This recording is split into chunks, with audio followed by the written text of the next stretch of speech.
Welcome to Developing a Core Team. This is a 6-module course on looking at how we recruit a launch team and train them and develop them, and all the way to launching our church plant or campus. I'm excited to be with you today. My name is Ronnie Parrott, and I have the privilege of teaching this course. You know, one of the greatest opportunities a pastor has is the opportunity to take some of his church, some of his members, and launch them out to plant a church or a campus. There's benefits of both approaches. Obviously, church planting is a major emphasis in the Bible and throughout all of history. It's very important, but in modern days, this idea of multi-site ministry, multi-campus planting has become a new fad and an incredible way of advancing the gospel in our cities. And so whatever approach you would take, I pray that God would do great things through your ministry. Multi-site ministry has challenges, of course, just like church planting does as well. But both can be very important for advancing the gospel in whatever field that you are involved in. Planting a campus can be difficult without the right help. Planting a church can be difficult without the right help. We all know that we can't do these things alone. We need faithful teams to go with us. Now, maybe you've heard of the term launch team, and that may be the way you're thinking or the way you're tracking towards building a launch team for your day. I want to propose a new term that I call a core team. The word launch team has the idea that you are taking a people and you are training them and investing in them to get them to the day of your launch, which is good and right and okay. But many statistics show that folks in the launch team end up leaving the church within a year after it's planted. I propose the term core team but because you really want to develop a team that's going to be with you well beyond the launch of your church or your campus. You're training and investing in not just people who will launch your campus with you, but also will be the foundational leadership and disciple makers of your church for years to come, prayerfully. So that is the goal. We look at training core teams. We're training future members and future disciple makers and future servants of our church. And so when we look at this today, I want us to consider what does training look like? How should we look at recruiting a launch team? How does this even happen? I want to propose 10 steps to recruiting a solid launch team. Now, this is a long process. This is a good process. This is a difficult process. But I think overall, by the end of this, you will have a solid launch team. It's tempting when you're recruiting a launch team to just want to take everybody that signs up or that wants to be involved. And I think there are dangers in that. I think a healthy process is needed. And so I want to look at 10 steps to building a strong core team. First thing that we need when it comes to considering a launch team is you need to build a vision for the church plant or the campus. Now, what I mean by building a vision is typically a vision for the church plant or vision for a campus comes from a senior pastor or a senior leadership team at the church doing the sending. I want to suggest that this new vision be communicated from the senior pastor to the congregation. You may be, as the church planter or campus pastor, a recipient of that vision. They may have come to you and said, hey, we want you to plant this church. We want you to plant this campus. Or you may have come to them and said, hey, I feel this desire in my heart to plant a church or plant a campus. Regardless of that method, I think it's best for the senior pastor to be the one that communicates the vision from his heart to the church. It's only going to help you recruit a better launch team. So we want to build a vision for the campus. Secondly, the pastor needs to cast the vision for the new campus before staff team and leadership. And so even wherever you sit on the bus, whether it be inside of a local church already under the senior pastor's leadership, or if you are a church planter trying to raise funds, I think first a vision happens from the senior pastor of the church to the staff team and leadership of the church. Prayerfully, some of the leadership or prayerfully some of the staff team may have a desire that would resonate with what you're trying to do, with where you're trying to plant in, with where you're trying to launch in. And they would say, hey, we want to invest in this. We want to go with him. It's important for that vision to filter out to the staff team and leadership of the church first. Third, we want to cast the vision for the new campus before the church. Once again, this is the senior pastor of the established church, the church that you are hopefully launching out from. That senior pastor needs to come before your church and cast the vision for the church plant or the campus. A clear vision. Now, this vision, I would suggest, needs to have ideas. Where will you be planting at? What community will you be planting in? Where will this church plant or campus be meeting at? What will the structure be like? What will the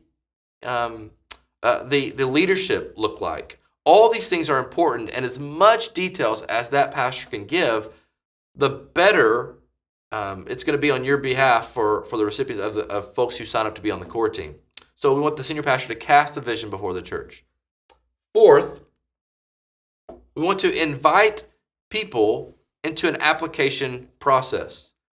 Now, what I mean by that is we want to provide a method that people who may have interest in going with you to plant your church or plant your campus, we want them to have a method to which they can sign up to do so. That can be online, that can be in paper form.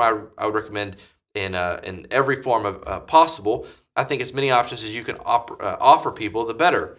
And so as they sign up in this application process, they're going to be filling out an application for going with you. They're going to tell you all kinds of information of where they live at, why they want to go with you. There's going to be opportunity for them to share their testimony on that application form. You want to know about their family, about their children. All these things are going to be on that document, so you can get as much information as you can. But the application process is important to provide you with a filter so you can sit and read through and think through and prayerfully consider who these people are. So invite people into an application process.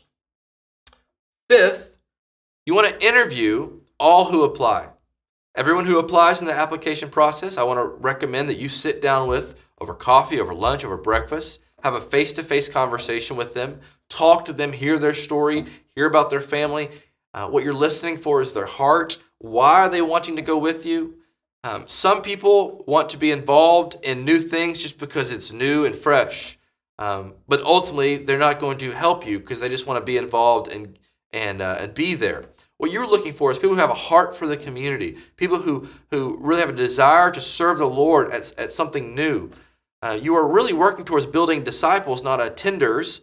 And so you want to listen to their heart and identify if this person genuine in their conversation. Are they genuinely desiring to go and serve? Because church planting or planting a campus is not an easy task. It is a difficult, laborious task of setting up, tearing down, of meeting with people, of greeting, of being very hospitable, of being very engaged with people. And so you want people who are invested, not just for a short term, not just because they want something new, but because they love the gospel and they love people and they want to see the gospel advance. So you want to interview all who apply. Sixth, as I stated earlier, you want to filter. You want to filter. You don't want to accept everyone who applies. There will be many who sign up because they have a desire to do something challenging, as I stated. That's good motives, but what you really want, as I said, is people who love the community and love people. So you want to have conversations. You want to ask yourself, does this person live in the community? Are they involved in the community? Do they have a desire to go? You want them to feel like there's an application in front of them, that there's someone going to tell them yes or no. You want them to feel the weight of that conversation a little bit. You want them to have to articulate for you their true heart, their true motive for going.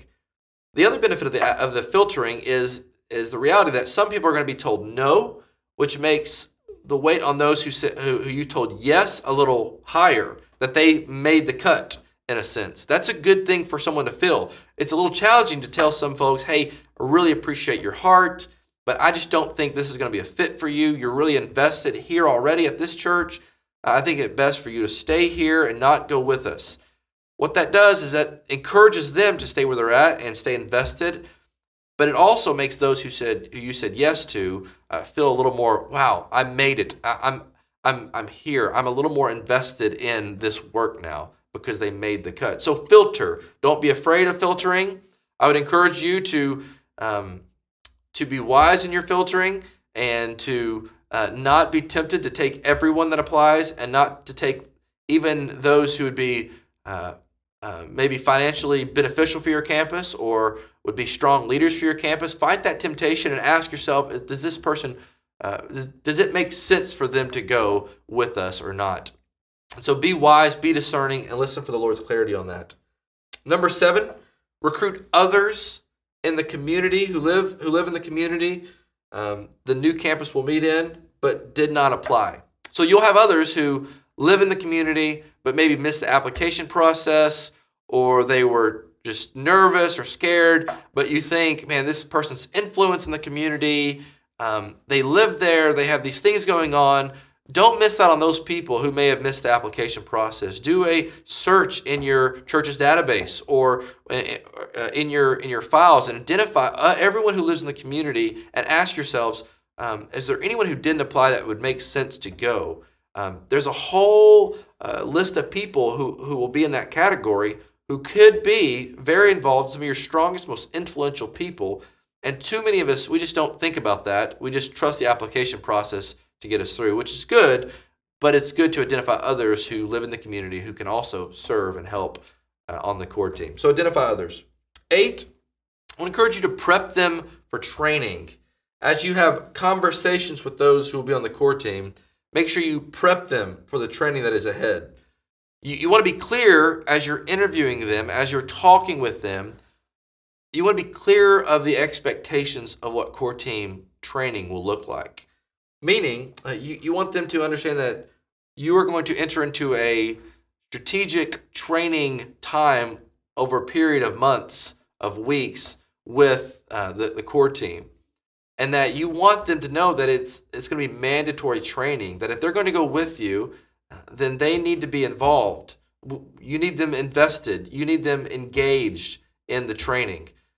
You want to be very clear about that, because some people will not be able to commit to that, and you'll be tempted to say, well, it's okay. You can miss a few weeks. You don't have to worry about it. Come on over.